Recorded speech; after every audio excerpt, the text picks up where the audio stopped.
Après l'échec de la piste Zalewski dont on a parlé tout au long du mercato et qui a finalement décidé de partir à l'Inter, l'OM a finalement jeté son dévolu sur Amar Dedić, latéral polyvalent de 22 ans qui jouait à Salzbourg jusqu'à maintenant. L'international bosnien arrive apparemment sous la forme d'un prêt payant d'1,5 million avec une option d'achat de 10 millions qui serait automatiquement levée s'il jouait plus de 50% des matchs jusqu'à la fin de la saison, mais dans le même temps, d'autres sources parlent d'un transfert direct donc à confirmer. Une arrivée surprise qu'on va analyser tout au long de la vidéo d'aujourd'hui en commençant par un gros focus sur son parcours en club et en sélection, avant de s'intéresser à son style de jeu et à ses qualités, puis de se demander si l'OM réalise un gros coup sur le mercato. Avant de commencer, dites-moi ce que vous pensez de l'arrivée d'Amar Dedić, est-ce que ça vous semble être une très bonne idée de la part des dirigeants, ou à l'inverse, est-ce que vous avez quelques réserves? J'attends vos avis en commentaire. On commence sans plus tarder avec d'abord un point sur son parcours. Né le 18 août 2002 à Zell am See, une ville située à une cinquantaine de kilomètres de Salzbourg, Amar Dedić fait ses premiers pas dans le football à l'âge de 6 ans au sein du LUV Graz, avant d'intégrer le centre de formation de Sturm Graz où il restera 3 saisons, puis de taper dans l'œil du RB Salzbourg qu'il rejoint à l'âge de 13 ans. C'est là-bas qu'il fait toute sa formation en parcourant toutes les catégories de jeunes jusqu'à s'illustrer en U18 et en Youth League, avec un très beau parcours jusqu'en demi-finale avec une défaite face aux jeunes du Real Madrid.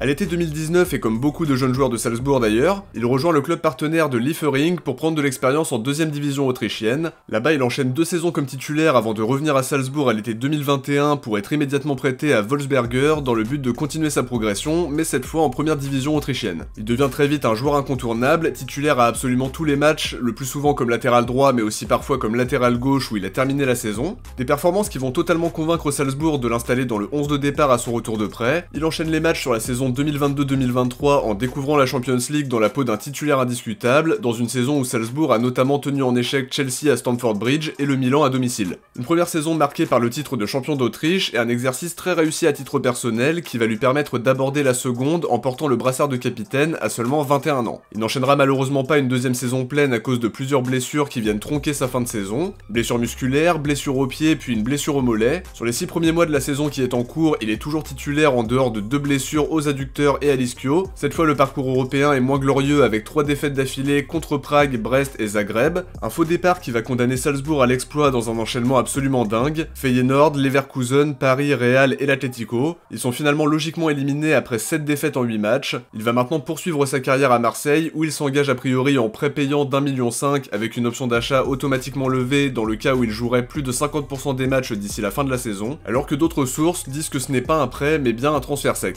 Maintenant sur son parcours en sélection, Amar Dedić représente la Bosnie-Herzégovine depuis les catégories de jeunes, U16, U17, U19, les espoirs et l'équipe A depuis mars 2022. Il compte actuellement 16 sélections pour un but marqué au sein d'une sélection dont il est devenu un joueur très important. Malheureusement sur le plan collectif, les Bosniens sont en difficulté avec un parcours chaotique pour les qualifications à l'Euro 2024 et 4 défaites en 6 matchs de Ligue des Champions dans un groupe relevé avec l'Allemagne, les Pays-Bas et la Hongrie. Son objectif sera sans doute de qualifier à nouveau la Bosnie-Herzégovine pour une compétition majeure, puisque la première et la dernière fois c'était lors de la Coupe du Monde 2014. On enchaîne avec un focus sur son style de jeu et sur ses qualités. Comme on l'a rapidement évoqué, c'est un latéral polyvalent qui a été formé sur le côté droit mais qui a joué quand même une quarantaine de matchs comme latéral gauche. C'est une polyvalence qui sera très importante à Marseille parce que Roberto De Zerbi cherchait un joueur capable de concurrencer Merlin à gauche et potentiellement Luis Enrique à son poste de piston droit. Ça va lui donner l'embarras du choix donc c'est une bonne chose. C'est un latéral résolument tourné vers l'offensive qui apporte toute son activité dans son couloir, il est très intéressant dans son impact offensif avec la capacité de porter le ballon pour gagner des mètres, d'amener ses qualités de percussion, partir de son côté pour repiquer dans l'axe. C'est un joueur qui est plutôt à l'aise balle au pied en étant capable d'éliminer son vis-à-vis, de combiner avec ses coéquipiers pour solliciter le 1-2. Je trouve aussi qu'il a une belle qualité de passe longue, même s'il doit être plus régulier dans ses centres que je trouve plus abouti à ras de terre que dans le domaine aérien. A noter aussi qu'il a une grosse frappe et qu'il n'hésite pas à tenter sa chance. En revanche, dans l'aspect défensif, il manque de régularité avec des pertes de concentration à certains moments, mais il est capable de bien sortir pour intercepter le ballon,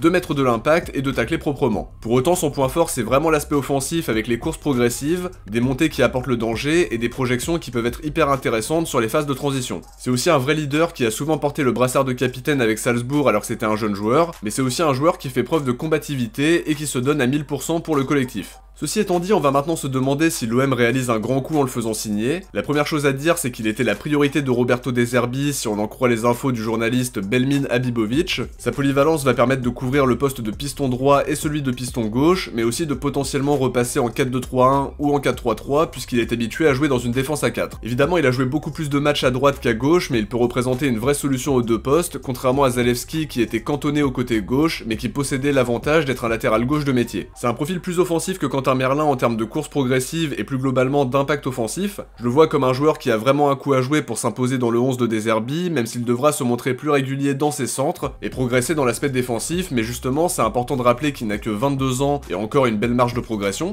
Il a été formé par un club qui est réputé pour faire progresser les jeunes joueurs et à ce niveau-là, Amar Dedic a vraiment réussi à s'y imposer en devenant rapidement un titulaire indiscutable en championnat comme en Champions League. On parle d'un joueur qui a déjà joué plus de 25 matchs en Coupe d'Europe, qui s'est très vite imposé comme un leader en portant le brassard de capitaine à seulement 21 ans. C'est un joueur qui peut encore progresser mais qui a déjà beaucoup de qualités qui le rendent capable d'être un joueur d'avenir bien sûr, mais aussi une bonne recrue dans l'immédiat. La petite interrogation qu'on peut avoir c'est par rapport aux blessures. Alors il s'est jamais blessé sur une longue durée mais faut noter qu'il accumule les pépins physiques depuis le début de saison dernière. Blessures au pied, au mollet, adducteur, ischio. C'est jamais très long mais ça l'a empêché d'enchaîner les matchs la saison dernière donc ça reste quelque chose à surveiller. Maintenant sur la nature de l'opération, toutes les sources ne sont pas d'accord. Hier les médias français et Fabrizio Romano parlaient d'un prêt payant d'1,5 million avec une option d'achat qui serait automatiquement levée dans le cas où il jouerait 50% des matchs jusqu'à la fin de saison, mais le journaliste spécialisé Belmin Habibovic parle d'un transfert sec. On apprend par la même occasion qu'il devrait porter le numéro 77, mais on en aura la confirmation une fois que son arrivée sera officielle. Si on part sur une indemnité d'environ 12 millions d'euros, ça me semble être une bonne affaire avec un joueur international qui a déjà de l'expérience en Ligue des Champions et qui a encore une belle marge de progression. Sur l'aspect salarial, il était apparemment autour de 470 000 euros par an à Salzbourg. Je pense quand même que l'OM a proposé un salaire bien plus important mais qui restera correct et qui permettrait de faire une belle plus-value s'il explose à Marseille. Perso, je pense que c'est une bonne idée de la part des dirigeants, à voir maintenant comment va se passer l'adaptation parce qu'il n'a connu que le championnat autrichien depuis ses débuts. Il va maintenant être confronté à une pression bien plus importante dans un club où tu dois faire tes preuves assez rapidement, un championnat qui est très différent et un nouveau pays dans lequel tu dois t'adapter. Ça peut prendre du temps et il faudra réussir à être indulgent parce que les qualités il les a, ses axes de progression sont bien identifiés aussi, mais c'est un joueur qui peut vraiment faire de belles choses à Marseille. Faut pas oublier que la progression dans sa carrière est vraiment linéaire, il a d'abord commencé en deuxième division avec Liefering, il est ensuite passé à l'échelon supérieur avec Wolfsberger avant d'être titulaire avec Salzbourg et de découvrir la Ligue des Champions. Évidemment maintenant c'est la vérité du terrain qui va parler, mais sur le papier son arrivée me plaît vraiment beaucoup et j'ai hâte de le voir à l'œuvre. Ce sera peut-être dès dimanche prochain lors du déplacement à Angers puisqu'il était encore titulaire avec Salzbourg avant de partir, donc je pense qu'il est en forme et prêt à jouer ses premières minutes assez rapidement. Pour conclure, son profil peut permettre à Luis Enrique de souffler un peu par moment, à Murillo d'être confirmé au poste d'axial droit si on reste sur le même système que les dernières semaines, et surtout d'apporter une vraie concurrence à Merlin qui ne donne pas totalement satisfaction aux yeux de son coach, que ce soit sur ses qualités défensives et même son impact offensif qui ne juge pas suffisant. Ça va rebattre les cartes et c'est vraiment une bonne chose d'avoir plusieurs solutions pour aborder les prochains mois et aller valider cette qualification en Ligue des Champions qui est notre objectif principal. On attend maintenant l'officialisation de son arrivée qui pourrait se faire dimanche soir au plus tôt ou alors lundi comme l'expliquait Titis Étoile Boss sur son compte Twitter au moment de poster la photo de l'arrivée d'Amar Dedic à l'aéroport de Marseille.